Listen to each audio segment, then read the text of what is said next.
Welcome back to the Best PT Podcast. This is episode 4.6, talking about cardiopulmonary diagnostic testing.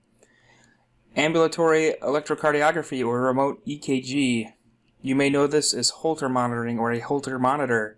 This is remote EKG rhythm monitoring, good for 24 to 48 hours. Angiographies are the injection of contrast dye into the blood vessels to show plaques within the coronary arteries. Bronchoscopy is a direct visualization of the bronchial tree. This can also be used to obtain biopsies of lung tissue or treat with a bronchoalveolar lavage. Cardiac catheterization is the process used to perform an angiography, but it can also be used to measure blood pressure. Carotid Ultrasounds use sound waves to examine and visualize the structure and function of carotid arteries and can screen for blockages. Chest radiographs. X-rays of the chest can reveal fluid in the lungs or pleural space, used to diagnose pneumonia, emphysema, and cancer. Computed tomography, or a CT scan, can visualize coronary arteries without the need for cardiac catheterization. Echocardiography. Transducers can be placed over the chest or into the esophagus to evaluate the functioning of the heart. Electrophysiology.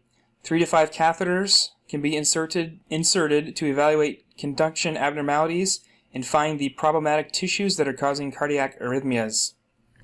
Thoracoscopy uses high-dose radiation to visualize the heart and lungs, and it is not used much very more. It has been replaced by echocardiography due to its non-invasive nature.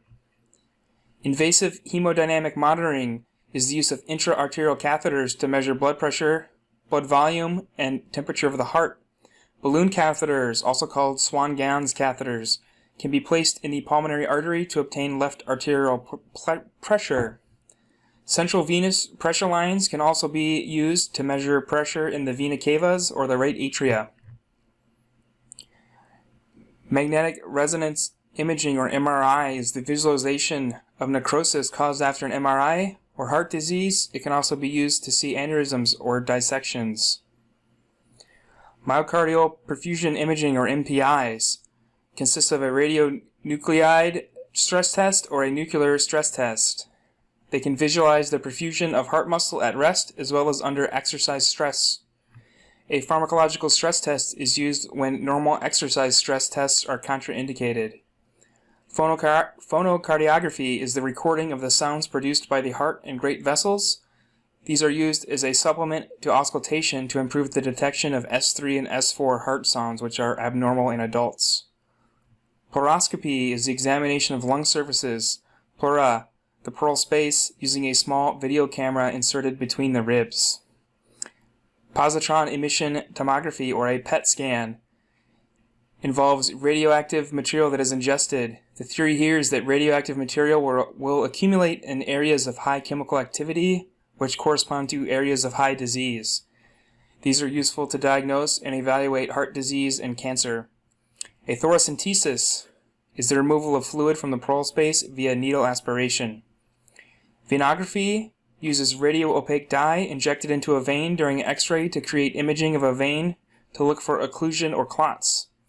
And finally, a ventilation perfusion scan, also known as a VQ scan, also known as simply a lung scan, is the use of small amounts of radioactive material for the purpose to assess airflow and blood flow within the lungs. These are used commonly to diagnose pulmonary embolism. That's it for episode 4.6, talking about cardiopulmonary diagnostic tests. Episode 4.7, we'll talk about cardiovascular pharmacology. As always, the outline is in the show notes. Thanks for joining me.